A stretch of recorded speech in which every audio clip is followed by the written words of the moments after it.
I stood in the kitchen, the scent of freshly brewed coffee filling the air, when my phone buzzed on the counter. It was a message from my wife, Katie. "Can't wait to see you later. Just had the best chat with an old friend." My heart sank. An old friend usually meant a classmate from her high school days, and I couldn't shake the nagging feeling of unease that crept over me. Katie had always been the life of the party, full of laughter and warmth, but lately, something felt off. We had met back in college, where her infectious smile and sharp wit drew me in. She was vibrant and full of dreams, and I had fallen head over heels for her. But now her behavior was shifting. She spent hours on her phone, often laughing at messages that I couldn't see. Whenever I walked into the room, she would quickly lock her screen, an action that felt increasingly defensive. One evening, after another long day at work, I confronted her. "Can we talk about your phone? It seems like you're always on it." Katie rolled her eyes, brushing off my concern. "It's just some friends from high school. We're catching up, that's all. You know how it is." But I could sense the tension between us growing. We used to spend evenings talking about our days, sharing hopes and dreams.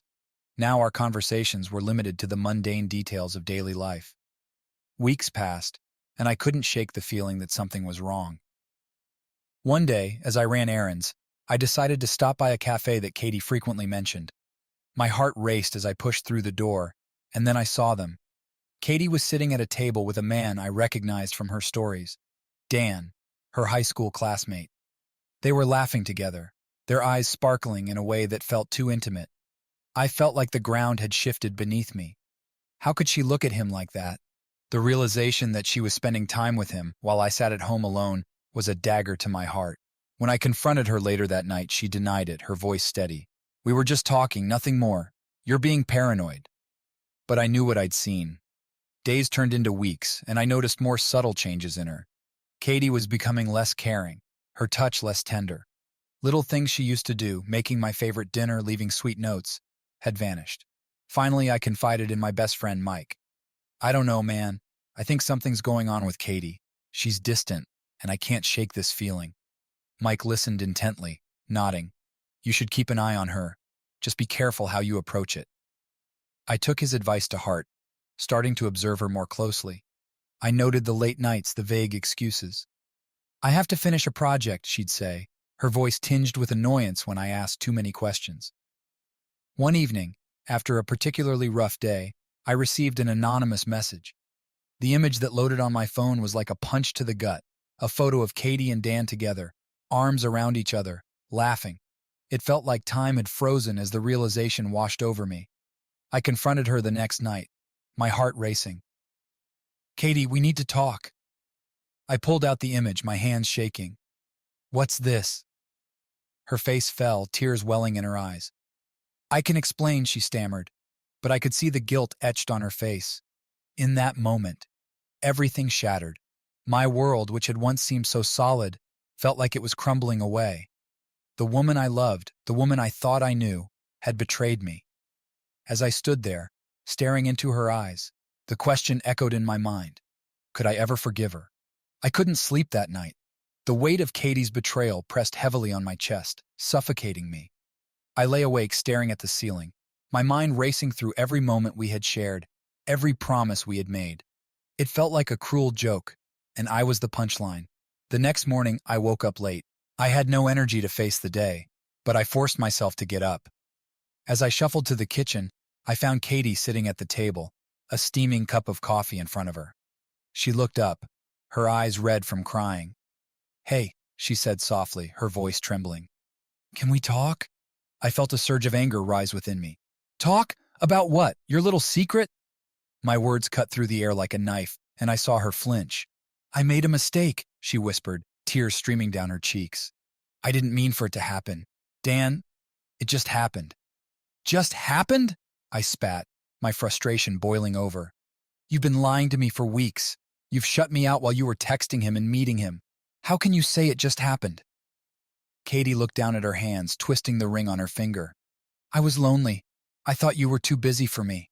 I didn't want to feel like this." I wanted to scream, to make her understand how deeply she had hurt me. "You could have talked to me, Katie. You could have told me you felt neglected. Instead, you chose to betray me." The room fell silent, filled with the echoes of our shattered trust. I turned away from her, unable to bear the sight of her sorrow. I grabbed my keys and stormed out of the house, needing to escape the pain that hung in the air like a thick fog. I drove aimlessly, letting the miles blur past me as I wrestled with my thoughts. Part of me wanted to believe her. Part of me wanted to hold on to the love we had built. But the other part felt like a fool for trusting her so completely. Eventually, I found myself at a park, the one we used to visit together. I sat on a bench, watching families play and couples walk hand in hand.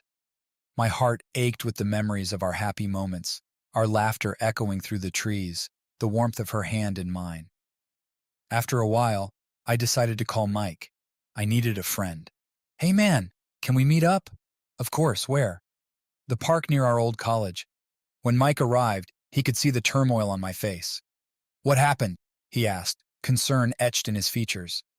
I recounted the events of the previous night, my voice heavy with emotion. Mike listened intently, shaking his head in disbelief. "I can't believe she did that. You two seemed so happy." "I thought we were," I replied, my voice barely above a whisper. "Now I don't know what to believe." We spent hours talking, Mike offering comfort and advice, but deep down, I knew this was a battle I had to fight alone. The reality of our situation settled like a stone in my stomach. As the sun began to set, I felt a mix of anger and sorrow. I knew I had to confront Katie again to decide what came next. I needed to understand if there was any hope for us or if it was time to let go. I returned home, my heart racing as I walked through the door. Katie was still sitting at the table, her eyes filled with anxiety. "I'm sorry," she said, her voice trembling. "I'll do anything to make this right." "Anything?" I replied, my tone sharp. "Do you even understand what I'm feeling? Can you comprehend the damage you've done?" She nodded, her expression pleading. "I know I messed up. I didn't think it through. I love you, and I want to fix this." "Love isn't enough when trust is broken," I said, feeling a lump in my throat. "You need to earn that back, and it's going to take time." We stared at each other, the silence thick with unspoken words. I could see the pain in her eyes, but I also felt my own heart hardening. The question lingered in the air. Could we rebuild what had been lost, or was it time to walk away from everything we once had? I woke up the next morning with a heavy heart, the weight of yesterday still pressing down on me. The sun filtered through the curtains, but its warmth felt distant and cold. I turned to find Katie already awake, sitting on the edge of the bed, her eyes red-rimmed from crying.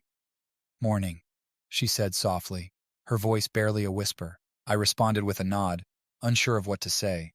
The air was thick with unspoken words and lingering resentment. After a moment of silence, I finally broke it. "What's next, Katie? What do we do now?" She looked down, fidgeting with the hem of her shirt. "I want to try. I know I've hurt you, but I'm willing to do whatever it takes to make it right." "Is that enough?" I asked, my voice edged with skepticism. "You say you love me, but how can I trust you again? You went behind my back and hid things from me. It's not just a mistake, it feels like betrayal." Katie's expression shifted to one of desperation. "I know, and I'm sorry. I was stupid. I didn't think it through. I felt alone, and it led me to Dan." "What about me?" I pressed. "Did you ever think about how I'd feel, about our life together?" She shook her head, tears spilling down her cheeks. "I didn't think I was pushing you away. I thought you were just busy with work." "Busy? Yes, but that doesn't justify your actions. You could have talked to me. Instead, you chose to hide behind messages and meetings." The tension in the room was suffocating. I got up and walked to the kitchen, needing space to breathe. I poured myself a cup of coffee, the familiar routine now feeling foreign and bitter. Katie followed me, her footsteps tentative. "Can we at least try to talk through this? I don't want to lose you." I took a deep breath, trying to find a way forward. "Talking is a start, but it's going to take more than words. I need to see that you're committed to making this work, that you understand the gravity of what you did." "I'll prove it," she said, determination flickering in her eyes. "I'll be an open book. No more secrets. I'll share everything." I turned to face her, searching for sincerity in her expression. "And what does that look like? You'll show me your messages? You'll cut ties with Dan?" "Yes, absolutely. I don't want him in my life. I want to focus on us." The idea of her cutting ties made a small part of me feel hopeful, but the scars of betrayal still lingered. I need time to process all of this. Trust isn't rebuilt overnight. I understand, she replied, her voice steadier now. I'll give you all the time you need. I just hope you'll consider giving me a chance. We spent the day in silence, both of us lost in our thoughts. I went for a walk later, trying to clear my head. The park where we had shared so many memories felt different now. I sat on a bench, watching families play and couples laugh, feeling like an outsider looking in. When I returned home, I found Katie waiting for me. She had prepared dinner, a small attempt to bring some normalcy back. I thought we could eat together, she suggested. I appreciated the effort, but the warmth of the meal felt cold against my heart. We sat at the table, the food untouched as we faced each other. I know it's going to take time, but I'm here for you, she said softly. I'll do whatever it takes. Do you really understand what that means? I replied, my voice firm. It's not just about proving you love me, it's about rebuilding the trust that's been shattered. I want to understand, she said earnestly. I'll go to counseling, whatever it takes. I want us to work. As I looked into her eyes, I saw a flicker of the woman I had fallen in love with. But it was intertwined with pain and doubt. If you're serious, then let's start there. We need a plan, and I need to see real change. Katie nodded, her resolve clear. I'll do everything I can to make this right. I don't want to lose you, and I'll fight for us. As we sat together in that dimly lit kitchen, I felt a glimmer of hope. It was fragile, but it was there. Rebuilding would be a long journey, and there would be days filled with uncertainty. But perhaps, just perhaps, we could find our way back to each other. The days turned into weeks, and as much as I wanted to believe in Katie's commitment to change, the process felt excruciatingly slow. Each day began with hope, but by nightfall, doubt often crept back in, shadowing our progress. We started couples therapy, which became a new routine for us. On our first session, we sat on opposite ends of the couch, tension crackling in the air. Our therapist, Dr. Lee, introduced herself with a warm smile, but I felt cold inside. Let's start by sharing how you both feel about where you are right now, she suggested, her tone inviting. Katie spoke first, her voice shaky.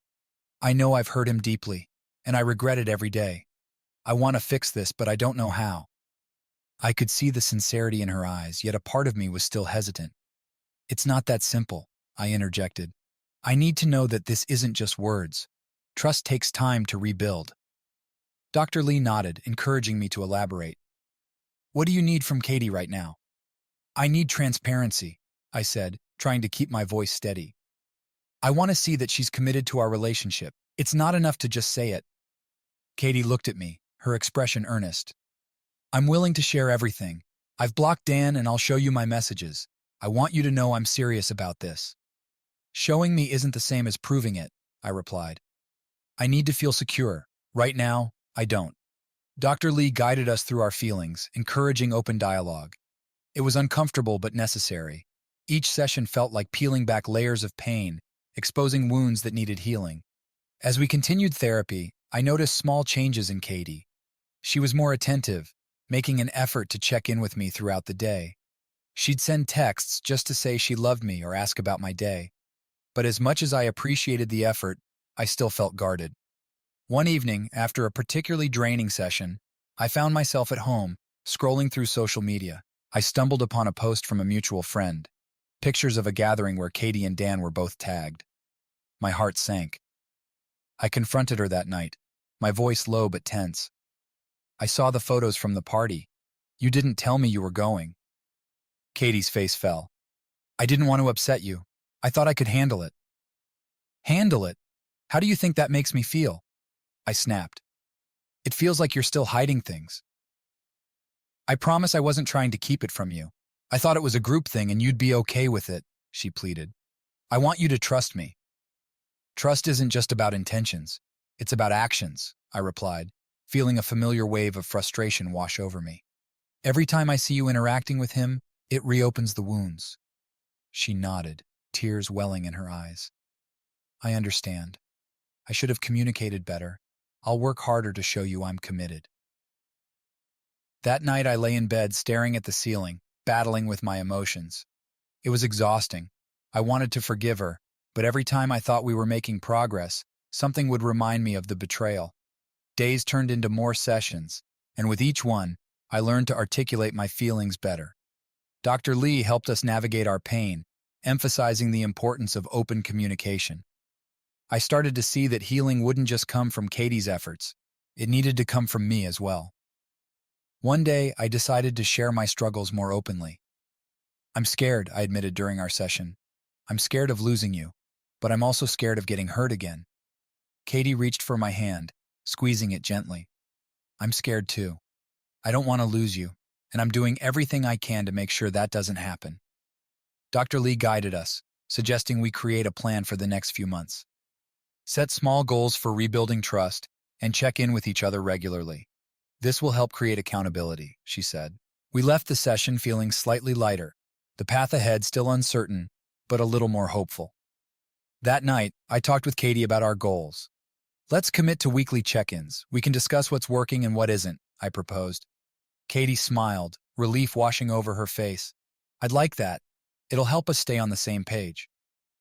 As we began to navigate our way through this new landscape of our relationship, I realized that the road to recovery was winding and filled with bumps. But with each honest conversation and shared goal, we were slowly building a bridge back to each other. The journey was far from over, but perhaps we could find our way home again.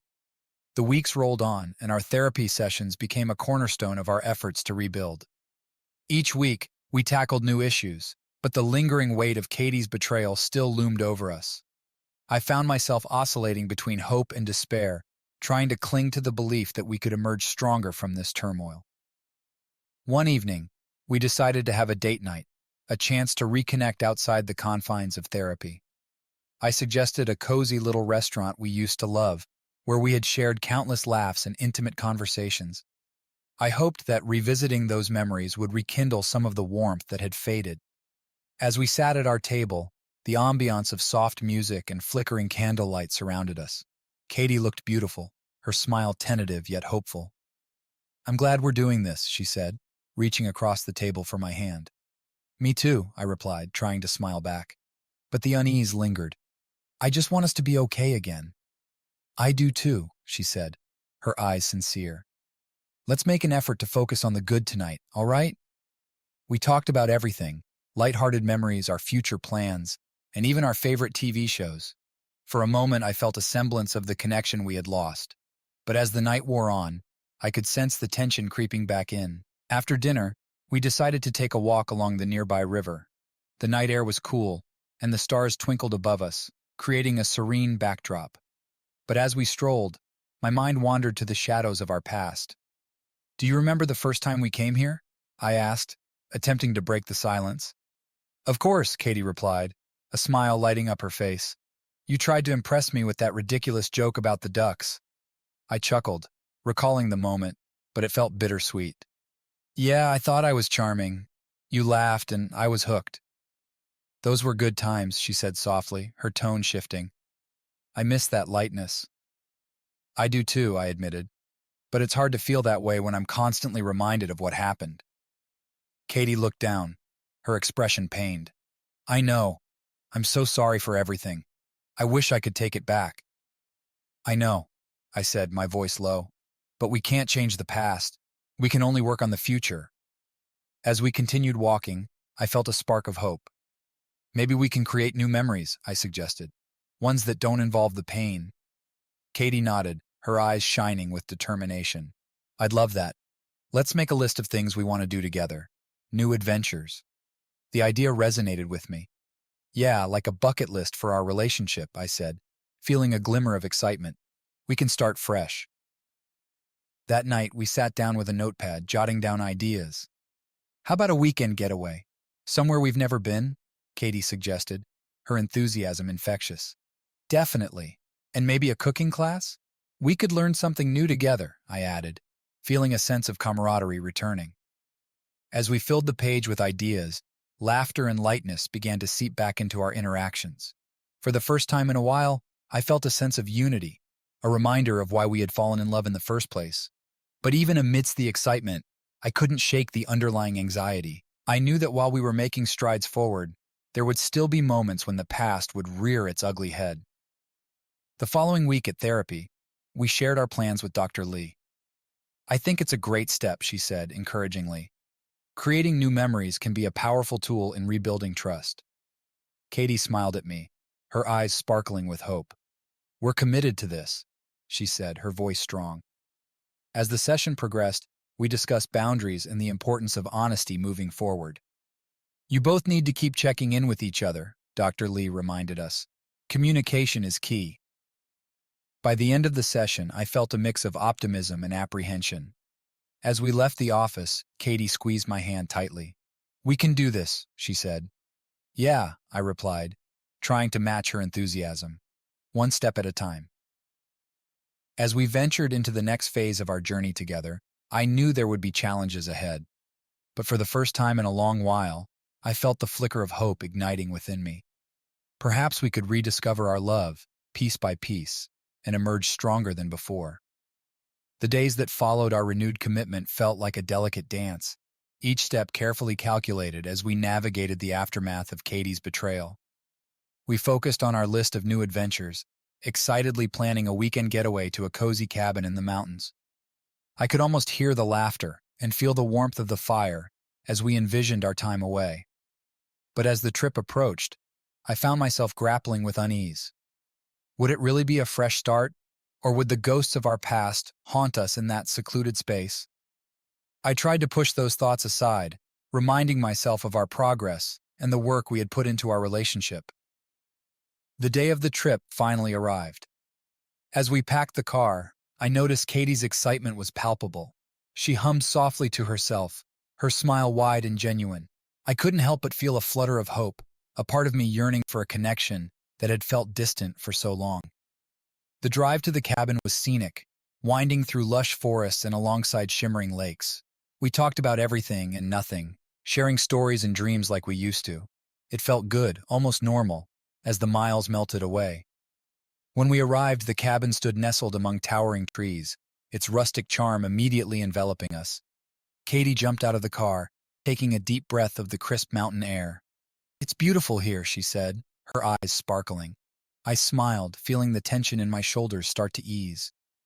We unloaded our bags and settled in, the cabin's warmth wrapping around us like a comforting embrace. As the sun began to set, casting golden hues through the windows, we decided to make dinner together. Cooking felt like a small victory.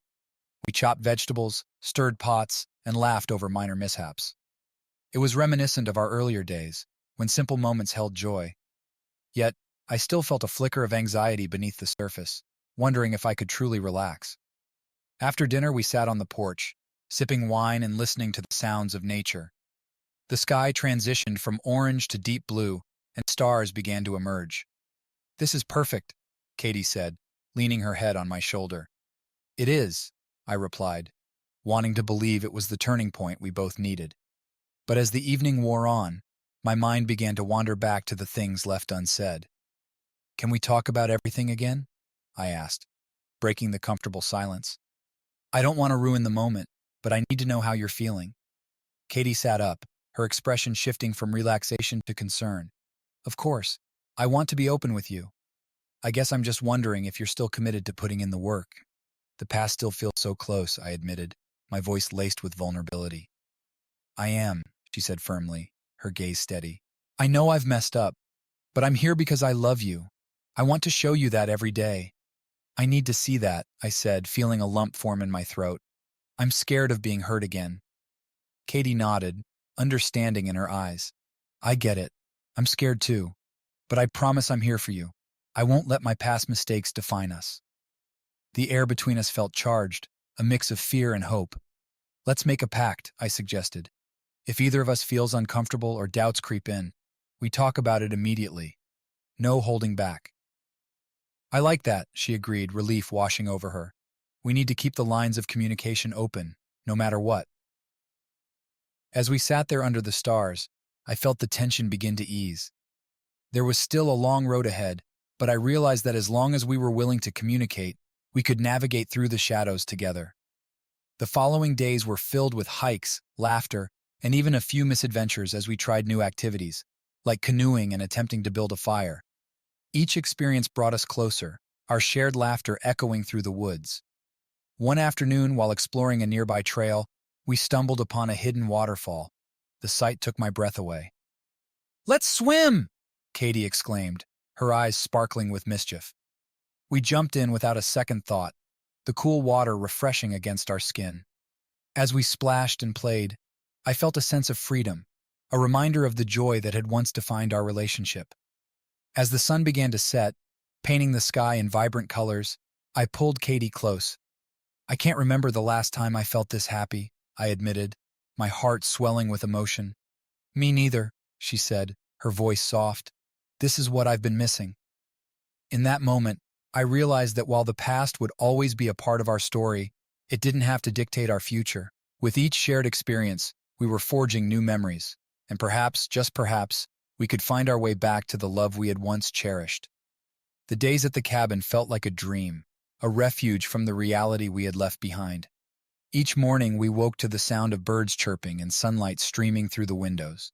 We explored hiking trails, cooked meals together, and shared stories late into the night. It was as if we were rediscovering each other, piece by piece. On our last evening, we sat by the fire, the crackling flames illuminating Katie's face. She looked radiant, her laughter mixing with the sounds of the night. But as the fire flickered, I felt the familiar weight of uncertainty creeping back in. "Katie," I began, hesitating as I searched for the right words. "This has been incredible, but I can't shake the feeling that when we return home, the real work starts again." She nodded, her expression turning serious. "I know. I've been thinking about that too. This getaway was a chance to escape, but the real world is waiting for us." "What if we fall back into old habits?" I asked, vulnerability creeping into my voice. "What if the distractions fade, and we're left with the same issues?" Katie reached out, taking my hand. "I won't let that happen. I promise to keep communicating and being open with you. We can't let the past dictate our future." "I want to believe that," I said, squeezing her hand, "but I need to know you're ready for the hard conversations." "I am," she replied firmly. "Let's make a plan for when we get home. We can set aside time each week to check in with each other, just like we've been doing in therapy." I appreciated her determination, but doubt still lingered. What if I can't shake this fear? What if it all falls apart again? Katie leaned closer, her voice soft but steady. "Then we face it together. We won't shy away from the tough stuff. We're in this as a team." As the fire crackled and sparks flew into the night sky, I felt a flicker of hope igniting within me. Perhaps we could navigate the complexities of our relationship, but it would require vigilance and commitment from both of us. The next morning, we packed our bags and left the cabin, the warmth of our memories trailing behind us. The drive home was quieter, each of us lost in thought, reflecting on the experiences we'd shared. I glanced over at Katie, who seemed pensive but resolute. When we arrived home, reality hit hard. The familiar surroundings felt heavier, reminders of the past echoing through our empty rooms. As I unpacked, I felt the anxiety creep back in. That evening, we sat down to dinner, the silence between us thick. "What's on your mind?" Katie asked, concern etching her features. "I'm just nervous," I admitted. "It feels like we're back in the same place, and I don't want to fall back into our old patterns." Katie nodded, her eyes softening. "Let's talk about it. What are you afraid of most?" "I'm scared of losing you again," I confessed. "I don't want to go through that pain. I don't want to feel like I have to compete for your attention." "I want you to know that you're my priority," she said, her voice earnest. "I'm committed to showing you that. I don't want to keep anything from you." We talked late into the night, sharing our fears and hopes, the walls we had built slowly crumbling. It was exhausting but necessary. I felt lighter after laying everything bare. As the days turned into weeks, we settled back into our routines. We made a conscious effort to have those weekly check-ins, creating a safe space to discuss our feelings. I noticed Katie becoming more proactive about her phone usage, ensuring I was never left in the dark. Yet, even with these efforts, old insecurities bubbled to the surface. One afternoon, I found myself scrolling through social media when I came across a picture of Katie with her friends, Dan included, a familiar knot twisted in my stomach. That evening, I confronted her. "I saw the picture from the gathering again. Why does he keep appearing in our lives?" Katie's expression shifted, her brow furrowing in confusion. I can't control where my friends go, but I can control how I respond. I've told you I don't want to be around him. But it's hard for me, I said, feeling a rush of frustration. Every time I see him, it reminds me of everything. I get it, she replied, her tone softening. But I want you to trust me. I'm not going back to that. I know, but it's not that simple for me, I said, my voice thick with emotion. I wish I could just forget, but it feels like a part of me still carries that pain. Katie reached out, taking my hands in hers. Let's keep talking about it. I'm here, and I want to understand your feelings. We can work through this together. As we sat together, I realized that while the shadows of the past would linger, it was the commitment to transparency and communication that would help us move forward. It wouldn't be easy, but we were building something new, brick by brick, day by day, and perhaps, just perhaps, we would emerge stronger for it. The weeks following our return from the cabin brought a mixture of progress and tension. Katie and I diligently kept up with our weekly check-ins, but the underlying anxiety about her connection with Dan lingered like a storm cloud, threatening to overshadow our efforts. I tried to remind myself of her promises, yet doubt clung to me. One Friday evening, as we settled in for dinner, I noticed Katie scrolling through her phone. My heart sank. "Are you talking to him?" I blurted out, unable to contain my frustration. She looked startled, setting the phone down. "No, I'm not. I promise. It's just a group chat with friends." "Why would you think that?" "Because I can't shake the feeling that he's still around. Still a part of your life," I admitted, my voice tight with emotion. "Every time I see you on your phone, I wonder if you're talking to him." Katie sighed, her expression shifting to one of concern. "I can't control who my friends are. I want to be honest with you. I've told Dan I need space. I'm trying to move forward." "I know, but it's hard for me to trust that," I confessed. "What if you're still holding on to those feelings?" "I'm not," she replied, her tone earnest. "I'm here with you. I want to be with you. Can't you see that?" "I want to believe you, but it's a struggle," I admitted, my heart racing. "I need you to reassure me. I can't keep feeling like this."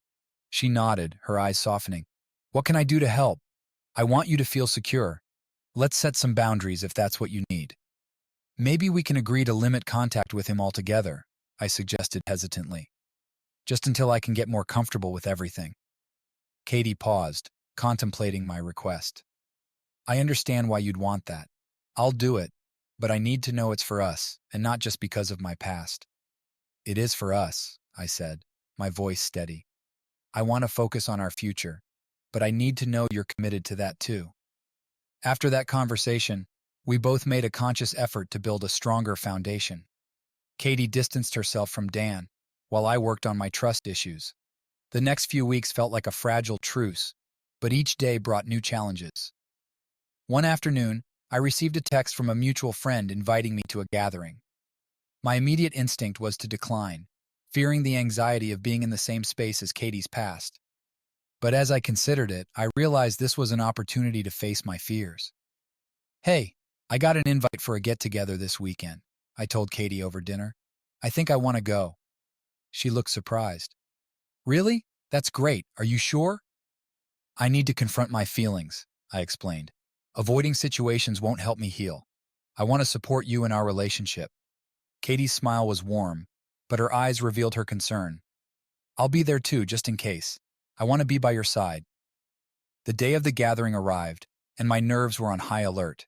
As we drove to the venue, I felt my stomach twist with anxiety. What if I saw Dan? Would I be able to keep my cool? When we arrived, the atmosphere was lively, filled with laughter and familiar faces. I took a deep breath, and we stepped inside together. For a while, we mingled, catching up with friends and enjoying the moment. But as the night wore on, I noticed Dan across the room, laughing with a group of people. My heart raced, and I felt a familiar wave of unease. "I see him," I whispered to Katie, my voice trembling. "I'm right here with you," she replied, squeezing my hand reassuringly. As the evening unfolded, I tried to focus on conversations, but my mind kept drifting back to Dan. I watched as he approached, his easy confidence lighting up the room. "Hey man, good to see you." Dan greeted me, extending his hand. I hesitated, feeling the tension swell. "Yeah, you too," I managed, forcing a smile. "Hope you're doing well. I've heard a lot about your recent adventures." he said, glancing at Katie. She smiled politely but didn't engage. I could see the tension in her body, mirroring my own unease. Yeah, we're working on things, I replied, keeping my tone neutral. Dan nodded, but his eyes lingered on Katie. Glad to hear it. She's a great girl.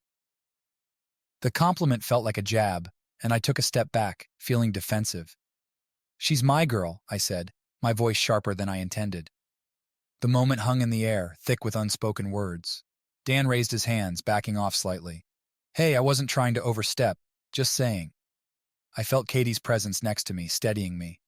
We're in a good place, she said firmly, her gaze fixed on Dan.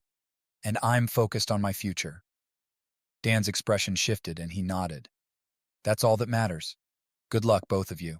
As he walked away, I exhaled, the tension easing slightly. I didn't mean to snap, I said to Katie, guilt flooding in. It just triggered something in me. I understand, she replied softly. But you handled it well. You stood up for us. I just don't want to feel threatened, I admitted, vulnerability creeping in. I'm still working on this.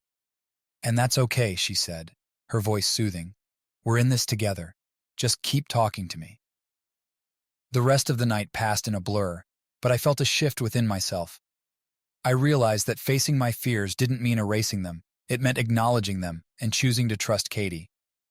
As we drove home, I felt a sense of relief wash over me. I'm proud of us, I said, glancing at her. Me too, she replied, a smile gracing her lips. We're making progress, one step at a time. And in that moment, I knew that while the road ahead would be long and fraught with challenges, together we were strong enough to face it. The following weeks felt like a precarious balancing act. Katie and I had made significant strides, yet the specter of her past with Dan still hovered over us like a persistent shadow. Each time I heard her laughter, I was reminded of the warmth I craved, but also of the pain that had intruded on our lives. Our weekly check-ins became a ritual, a safe space for vulnerability. One evening as we sat on the couch, I noticed Katie was unusually quiet. What's on your mind? I asked, sensing the tension in her posture. She sighed, her fingers fidgeting with the hem of her shirt. I've been thinking about my friends. I love spending time with you, but I also miss my old life, my friends from college, my independence. I felt a pang of insecurity. Are you saying you want to go back to that? To being around Dan and those old circles? No, not at all, she exclaimed, her eyes wide. I just mean I want to find a balance. I don't want to lose myself in this relationship. I absorbed her words, realizing she was expressing a need for autonomy. I understand. We both need our space to grow as individuals, I replied. But how do we do that without crossing boundaries? Katie considered my question, her brow furrowing. Maybe we could each have a night out with friends once a month, just to reconnect with ourselves? I liked the idea, but my gut tightened. What if one of us ends up feeling neglected? Or worse, what if Dan shows up? Katie leaned closer, her expression earnest. Then we talk about it. I'm committed to you, and I want to make this work, but I also need to feel like I'm not losing myself completely. After some back and forth, we agreed to try it. The following week, Katie planned a night out with her college friends. I felt a mixture of excitement and dread as the day approached. When the night finally came, I tried to distract myself with a movie, but I found myself checking my phone repeatedly, half expecting a text. The clock ticked on, each minute stretching into an eternity. Just as I began to calm down, my phone buzzed. It was a text from Katie. Having a great time. Wish you were here. My heart swelled at her words, but doubt still lingered. I couldn't shake the image of her with Dan, laughing and carefree. A few hours later, as I was starting to relax, I received another text. Dan just showed up, but don't worry, I'll keep things cool. Panic surged through me. I knew Katie would handle herself, but the thought of her in the same space as him made my stomach churn. I tried to breathe, reminding myself of the progress we had made. After what felt like an eternity, I received another message. Just wanted to let you know we're all hanging out at a different bar now. I'll call you later. Relief washed over me, but the unease still clung to me like a fog. I spent the rest of the night tossing and turning, my mind racing through scenarios. When Katie finally called, I answered on the first ring, eager for her voice. Hey, how's it going? I asked, trying to sound casual. Hey, it's great, she said, her voice bright. We're having so much fun. Dan has been totally respectful, and I'm sticking to my word. I could hear the laughter in the background, and a small part of me felt reassured. I'm glad to hear that. Just don't let him overstep, okay? Of course, she replied, her tone softening. I'm here with my friends, and I'm thinking of you. I miss you. I miss you too, I said, feeling the weight lift slightly. Just remember why you're there. I know, she assured me. This is about having fun and reconnecting with my past. I love you, and that hasn't changed. As we hung up, I felt a sense of peace settle in. I realized that trust was a choice I had to make every day. The following days passed, and Katie's night out had rejuvenated her spirit. She seemed lighter, more vibrant. I watched as she navigated her friendships with care, always returning to our home with a smile. But I couldn't shake the lingering anxiety. I found myself wanting to meet her friends, to bridge the gap between our worlds. How about we invite some of your friends over for dinner? I suggested one evening. Katie's eyes lit up. That sounds great. I'd love for you to meet them. We spent the week preparing, cleaning the house, and planning the menu. As the day approached, my excitement mixed with apprehension. What if they judged me? What if I didn't fit into her world? When the night finally arrived, Katie's friends flooded in, filling our home with laughter and energy.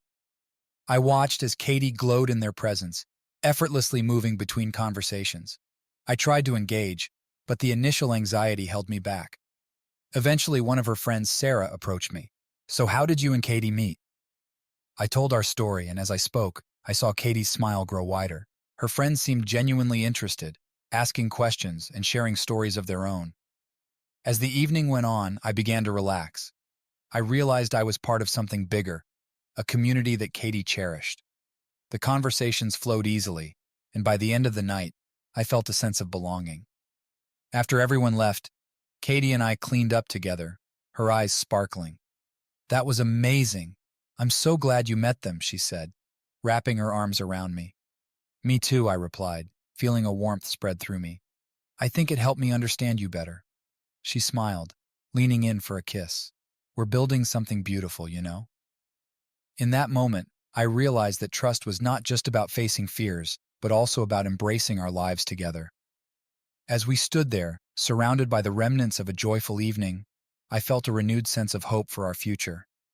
We were navigating uncharted waters, but we were doing it together, stronger than before. The days turned into weeks, and our life settled into a new rhythm.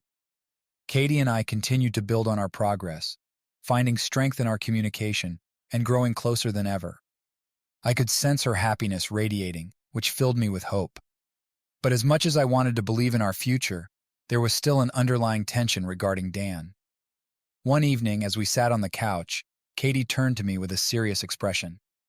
I've been thinking a lot about our relationship and the importance of trust, she said, her voice steady. What's on your mind? I asked, bracing for the conversation I had anticipated. I think we need to talk about boundaries with friends, especially with Dan, she continued. I want to be transparent with you. I felt my heart rate quicken. What do you mean? I just want to ensure that we're both comfortable with our friendships. I've been thinking about how much it bothers you when he's around, she explained. I don't want to put you in a position where you feel threatened. I appreciated her honesty, but felt a mix of relief and concern. That means a lot. I don't want to control you, but it's hard not to feel insecure about it. Katie nodded, her gaze softening. How about I set clearer boundaries with Dan? I can limit our interactions to group settings. I want you to feel secure. Would that really be enough? I asked, feeling unsure. I don't want to be the one who makes you cut ties with people. It's not about cutting ties. It's about prioritizing our relationship, she reassured me. I can still maintain my friendships, but I want you to know I'm committed to you first. Her words struck a chord, and I felt a wave of gratitude wash over me. I appreciate that. It's a step I needed to hear. As we discussed our feelings, the weight I'd been carrying began to lift. I realized that Katie was genuinely trying to bridge the gap, and that trust was a two-way street. A few days later, we attended a gathering with her friends, and the atmosphere felt lighter. As I interacted with everyone, I noticed Dan was present, but instead of feeling threatened, I focused on enjoying the moment with Katie. After a while, Dan approached us, his demeanor friendly.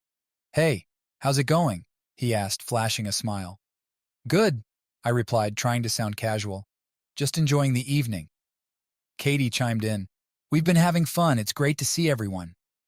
I noticed Dan's gaze flicker to Katie, but he kept the conversation friendly. As we chatted, I felt a tension that had been there before begin to dissipate. Perhaps I could handle this after all. After the gathering, I felt a sense of accomplishment. "I think I did okay," I said to Katie as we walked to the car. "You were great," she exclaimed, beaming. "I'm so proud of you." I wasn't as anxious as I thought I'd be, I admitted.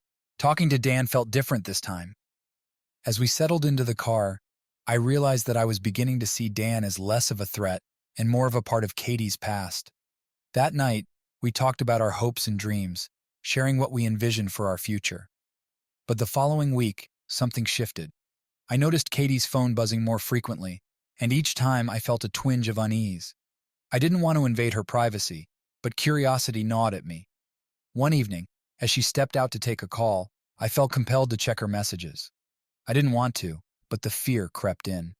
I saw several texts from Dan, light-hearted banter and inside jokes that felt intimate. My heart raced as I read through them, each word amplifying my insecurities. When Katie returned, I felt a storm brewing inside me.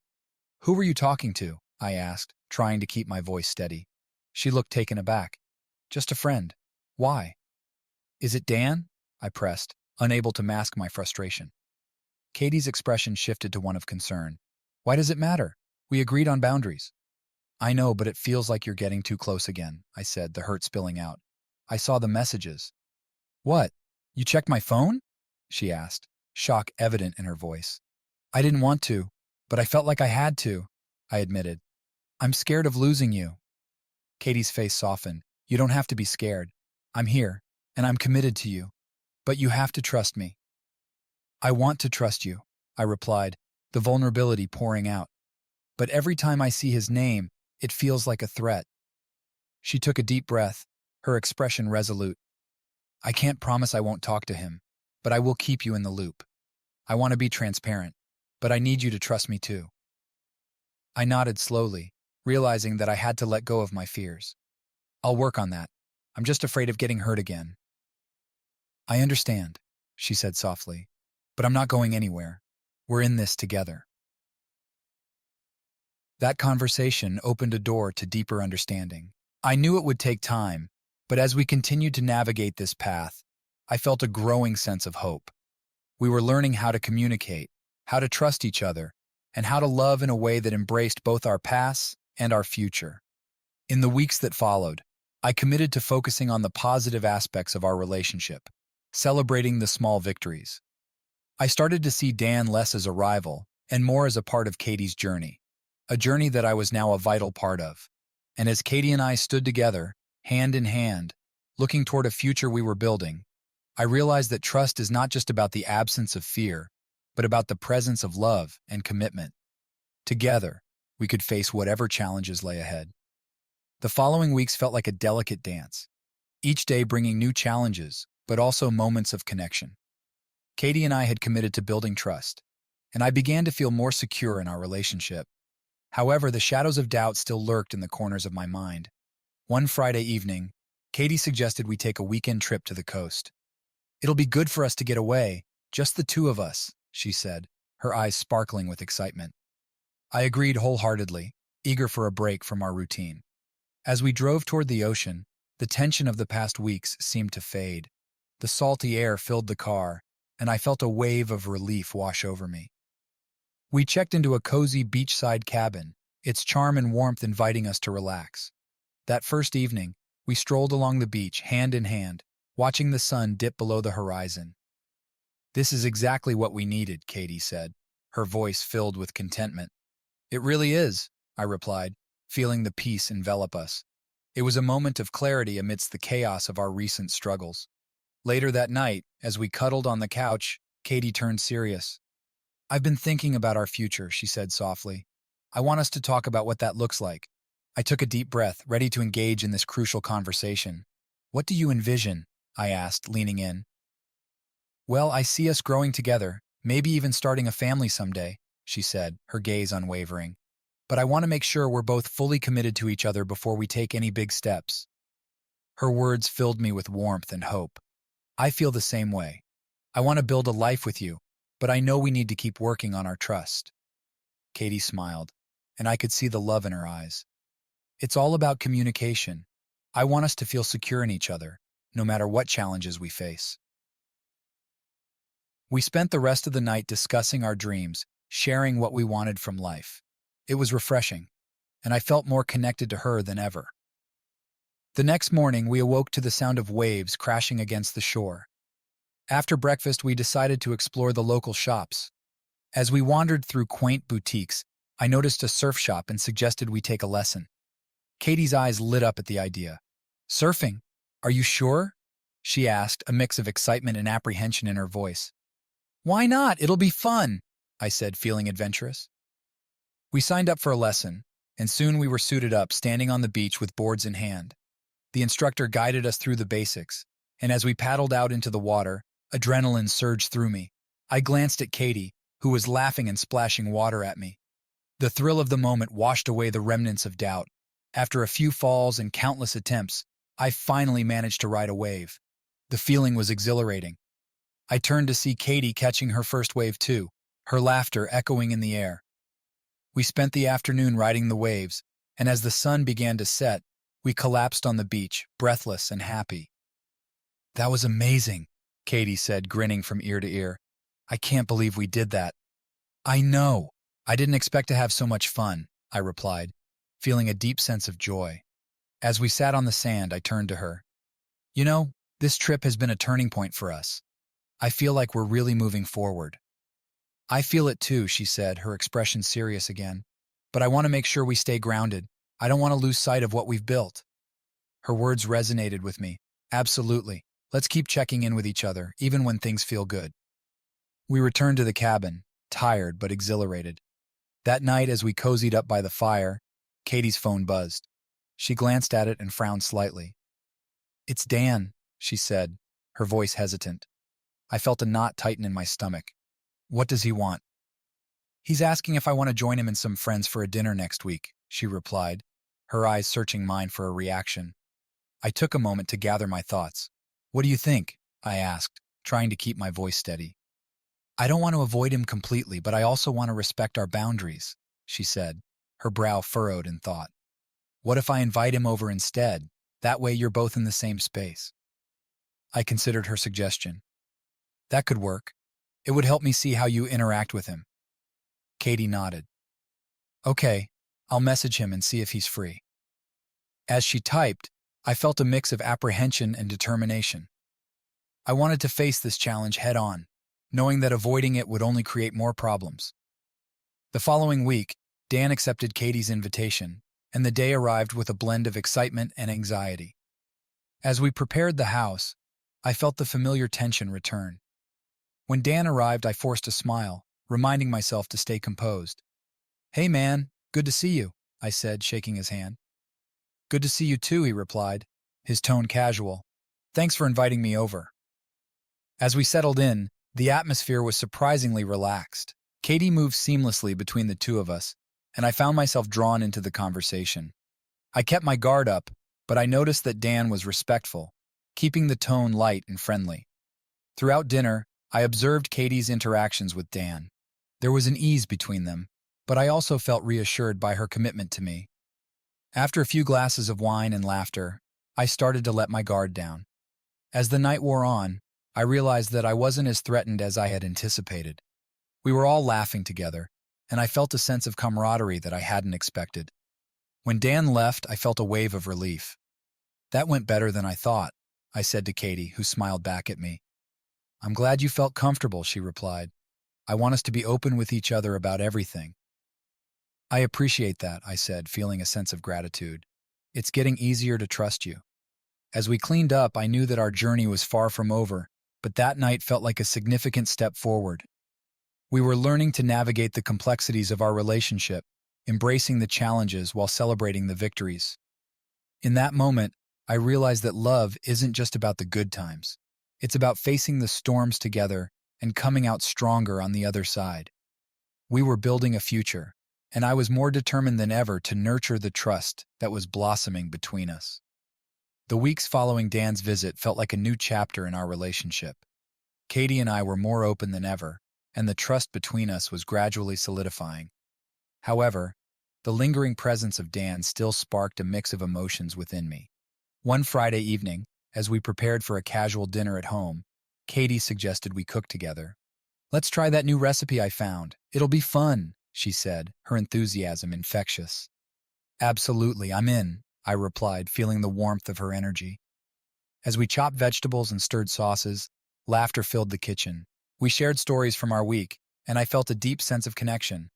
But just as we were enjoying our moment, Katie's phone buzzed again. I glanced at her as she checked it. "It's Dan," she said, her expression neutral. "Is everything okay?" I asked, a hint of concern creeping in.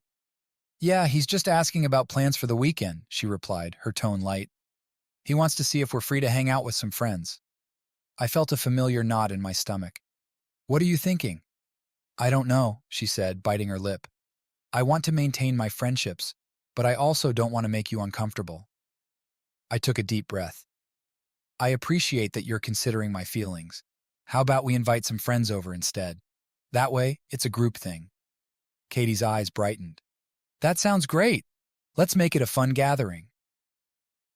As we finalized the dinner plans, I felt a renewed sense of hope. I knew I had to confront my feelings head on, and this was a step in the right direction. The next day, we sent out invitations and prepared for a lively evening.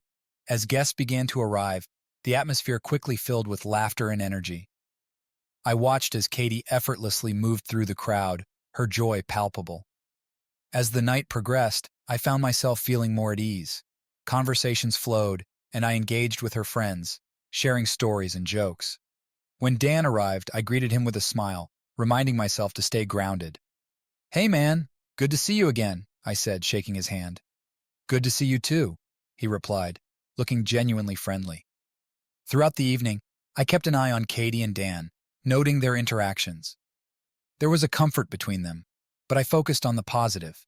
We were all having a good time together. At one point, Katie and I found ourselves in the kitchen, preparing snacks. "I'm really glad we did this," she said, her voice warm. "It feels nice to have everyone together." "Yeah, it really does," I agreed. "I think it helps me see that it's not just about you and Dan. It's about all of us." Katie smiled, and I could see the love in her eyes. "Thank you for being open about this. It means a lot." As the night continued, I felt a sense of unity among us all. The laughter and conversations flowed effortlessly, and I started to relax even more. After everyone left, Katie and I began to clean up. "That was a success," I said, feeling a wave of satisfaction. "It really was," she replied, grinning. "I'm so glad we invited everyone." I paused, sensing a shift in the energy. "I think I'm starting to understand that I can trust you. You're really committed to us." Katie leaned in closer, her expression sincere. "I am. I want you to feel secure, and I appreciate your willingness to work through this." That night, as we cuddled on the couch, I reflected on how far we had come. Our relationship was evolving, and I could feel the strength of our bond deepening. But just when I thought things were settling, a message from Dan came through a few days later. It was an invitation to a weekend getaway with a group of friends, including Katie. My heart raced at the thought of her spending an entire weekend with him. "What do you think?" I asked Katie when she showed me the message. "I don't know. It could be fun, but I want to make sure you're okay with it," she replied, her brow furrowed. "I trust you, but it's a big step," I admitted. "How do you feel about it?" Katie thought for a moment. "I want to enjoy time with my friends, but I don't want you to feel uncomfortable. Maybe I can sit down and talk with Dan about boundaries again." "That sounds fair," I said, feeling a mix of anxiety and support. After a long discussion, we decided that Katie would go, but we would set clear boundaries. She would keep me updated, and I would be there for her when she returned. The weekend came, and as she left, I felt a mix of pride and fear. I spent the next few days trying to focus on my own interests, but the anxiety nagged at me. When Katie returned, she was beaming. "It was amazing. We had so much fun," she said, her energy contagious. How was Dan? I asked, trying to sound casual. He was great. We had a group dynamic and it felt really supportive. I'm glad I went, she replied, her enthusiasm unwavering. As we sat down to talk about her trip, I felt a renewed sense of hope. She had navigated the weekend with grace, and our communication had only strengthened. I'm proud of you for being open and honest, I said, feeling a sense of relief. I couldn't have done it without your support, she replied, her eyes shining. In that moment, I realized that while challenges would continue to arise, we were building something truly special. Trust was being forged in the fires of honesty and communication, and I felt more optimistic about our future together. The days turned into weeks, and the trust between Katie and me continued to strengthen. After her weekend getaway, we established a routine that felt more solid and reassuring. We communicated openly, addressing any concerns before they became issues. I felt lighter, more secure in our relationship, but a small part of me still worried about Dan. One evening, as we prepared for a quiet night in, Katie suggested we watch a movie. How about that new romantic comedy? She asked, her eyes bright with excitement. Sounds perfect, I replied, grateful for the chance to unwind together. As we settled on the couch, I noticed Katie scrolling through her phone. I felt a flicker of unease, but pushed it aside. We started the movie, and I lost myself in the story, enjoying her laughter and the warmth of her presence. Halfway through, Katie's phone buzzed again. She glanced at it, a brief look of concern crossing her face. It's Dan, she said softly. I felt a familiar knot tighten in my stomach. What does he want? He's just checking in. I think he wants to make plans for the weekend, she replied. Are you thinking about going? I asked, trying to keep my tone steady. I don't know, she admitted. I want to maintain my friendships, but I don't want to make you uncomfortable. The conversation hung in the air, heavy with uncertainty. If you do decide to go, just make sure you keep me in the loop, I said, forcing myself to sound supportive. Of course, I promise, she said, her gaze sincere. As the movie continued, I found it hard to focus. I couldn't shake the feeling that I was walking a tightrope between trust and anxiety. After the credits rolled, I turned to her. Can we talk about it? Absolutely, she replied, her expression attentive. I'm proud of how far we've come, but I still feel uneasy about Dan, I confessed. It's hard to shake the worry. I understand. He's been a part of my life for a long time. But I want you to know that you're my priority, she said, her voice steady. I'll talk to him again and set clear boundaries.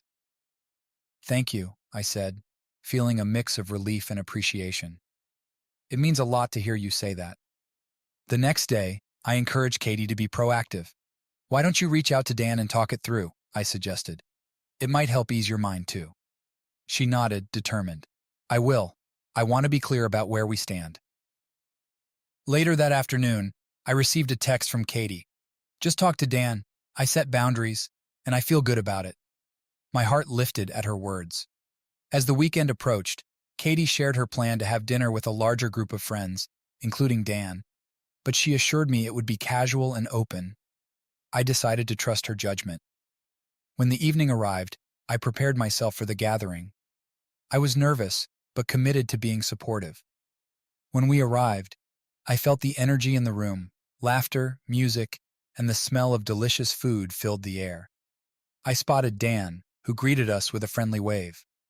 Hey, glad you could make it, he said, his tone genuine. Thanks for having us, I replied, trying to keep things light. As the night unfolded, I was surprised by how much fun I had. Conversations flowed, and I engaged with everyone, including Dan.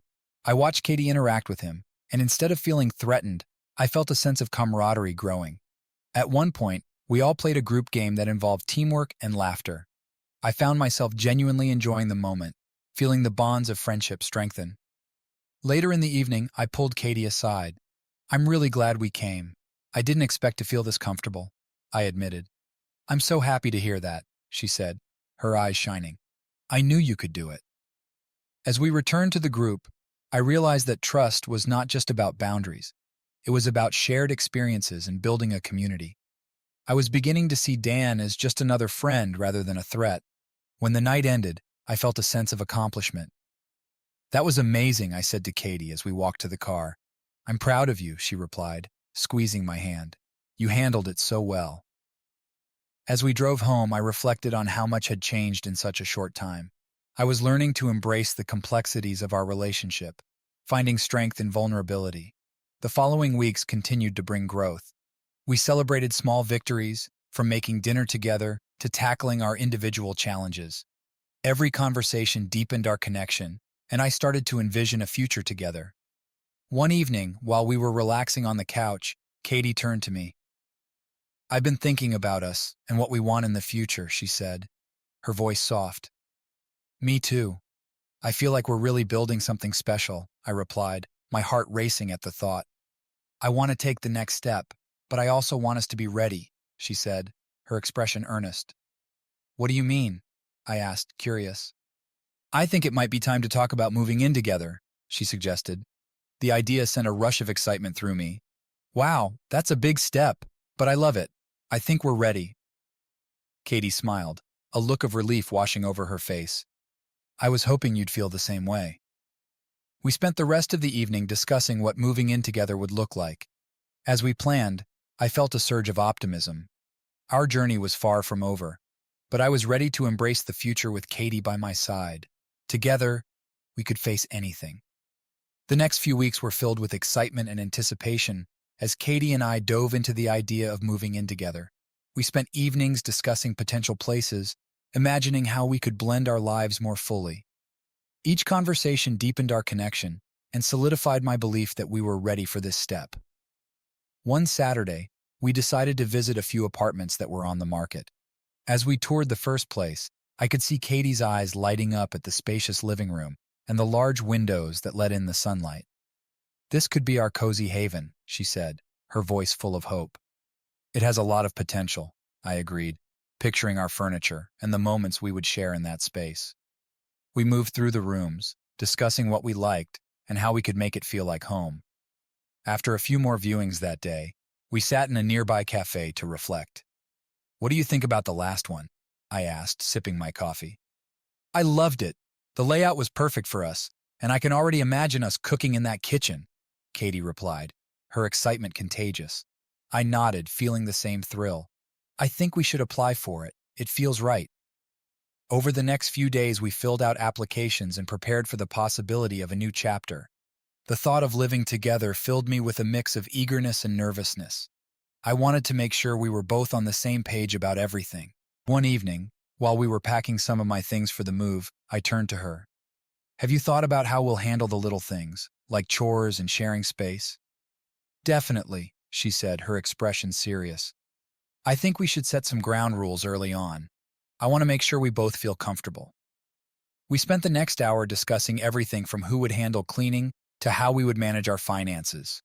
I appreciated her willingness to tackle these topics head on. It felt like we were laying a solid foundation for our future together. As the moving day approached, the excitement was palpable.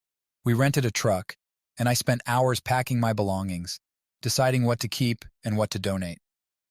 The night before the big move, we laid out a plan, excitedly going over what we would tackle first. On the morning of the move, we met at the new apartment, our hearts racing. The space felt fresh and full of possibilities. We started unloading boxes, working side by side, laughing and encouraging each other. After hours of hard work, we finally took a break. Sitting on the living room floor, surrounded by unpacked boxes, I looked over at Katie. "Can you believe we're actually doing this?"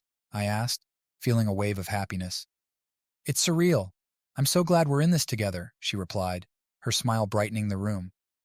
As we continued unpacking, I noticed a few items that reminded me of my old life, things I had held onto from previous relationships. I hesitated, unsure if I should keep them. Sensing my internal struggle, Katie looked up from her box. "What's wrong?" "I just found some things that belong to my past," I admitted. "I'm not sure if I should keep them or let them go." Katie paused, her expression thoughtful. "It's up to you, but I think it might be helpful to let go of what doesn't serve you anymore. We're starting fresh together."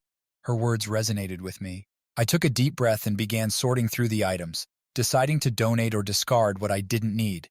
It felt liberating to clear the space, both physically and emotionally.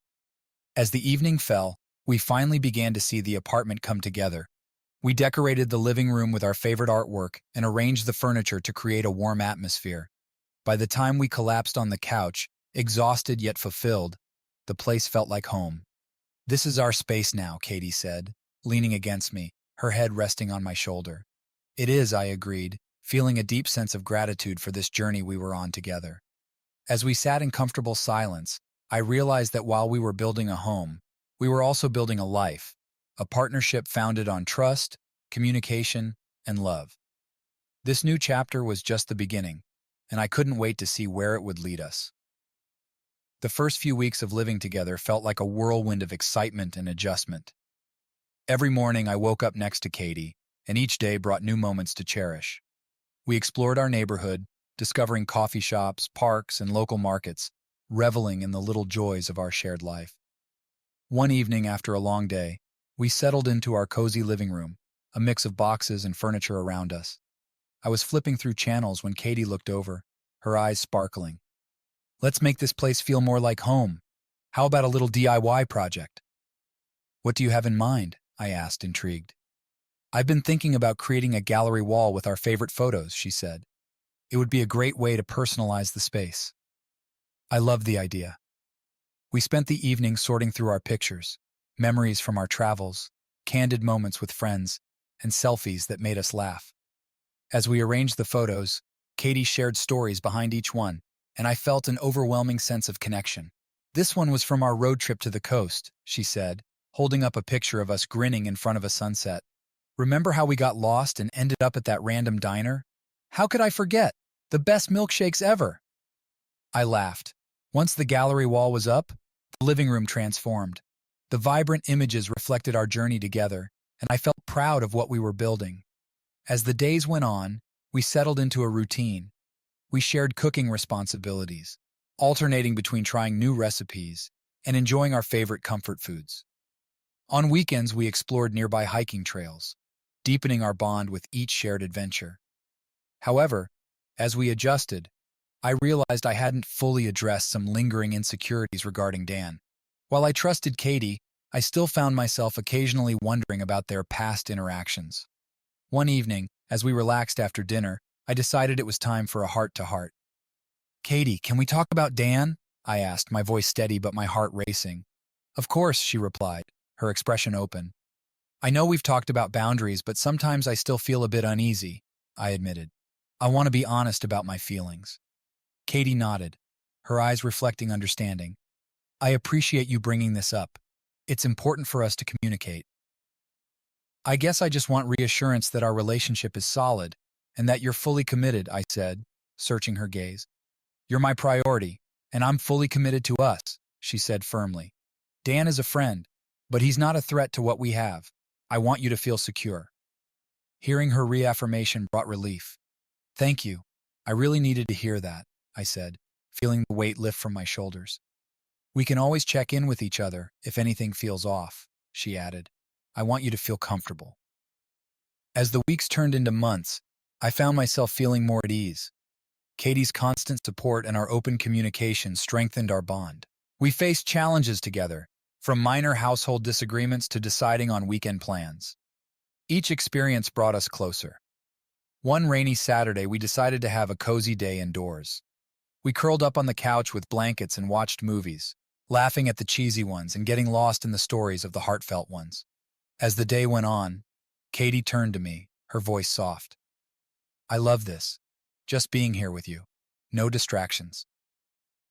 "I love it too," I replied, pulling her closer. "It feels perfect." Suddenly, she looked serious. "I've been thinking about something." "What's on your mind?" I asked, curious. "I want to talk about the future, like where we see ourselves in a few years," she said, her tone contemplative. I felt my heart race. "I'd love to talk about that. What do you envision?" Katie smiled, her eyes shining. "I see us continuing to grow together, maybe even traveling more, and eventually starting a family." Her words sent a thrill through me. "I can definitely see that too. I want to build a life with you." We spent the rest of the evening discussing our dreams, hopes, and aspirations, painting a vivid picture of the future we envisioned together. Each idea reinforced the bond we had been nurturing. As we drifted off to sleep that night, I felt a sense of peace wash over me. The uncertainties that had once clouded my mind had begun to clear. We were in this together, ready to face whatever came our way. With each passing day, I realized that love wasn't just about the grand gestures, it was in the little moments, the shared laughter, and the unspoken support we gave each other. Together, we were building something beautiful, one day at a time.